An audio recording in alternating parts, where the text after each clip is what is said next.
You will hear two students, called Hazel and Tom, talking about Hazel's Media Studies assignment.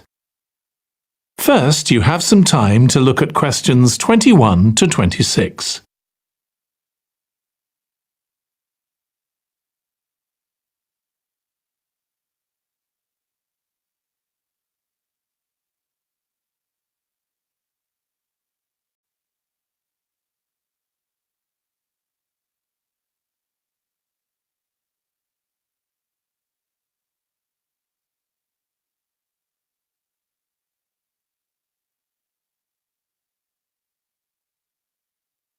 Now listen carefully and answer questions 21 to 26. Tom, could I ask you for some advice, please? Yes, of course. If you think I can help. What's it about? It's my first media studies assignment, and I'm not sure how to go about it. You must have done it last year. Is that the one comparing the coverage of a particular story in a range of newspapers? That's right. Oh, yes.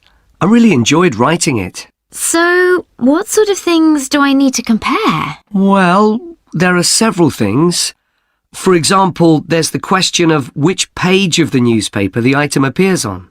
You mean because there's a big difference between having it on the front page and the bottom of page 10, for instance? Exactly. And that shows how important the editor thinks the story is. Then there's the size. How many column inches the story is given. How many columns it spreads over. And I suppose that includes the headline. It certainly does. It's all part of attracting the reader's attention. What about graphics?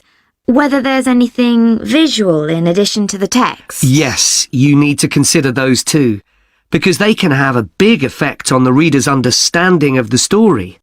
Sometimes a bigger effect than the text itself. Then you'll need to look at how the item is put together. What structure is it given?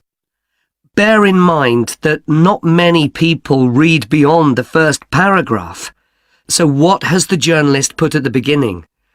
And if, say, there are conflicting opinions about something, does one appear near the end where people probably won't read it? And newspapers sometimes give wrong or misleading information, don't they? Either deliberately or by accident. Should I be looking at that too? Yes, if you can. Compare what's in different versions. And as far as possible, try and work out what's true and what isn't. And that relates to a very important point. What's the writer's purpose? Or at least the most important one, if they have several. It may seem to be to inform the public, but often it's that they want to create fear or controversy, or to make somebody look ridiculous. Gosh, I see what you mean. And I suppose the writer may make assumptions about the reader. That's right.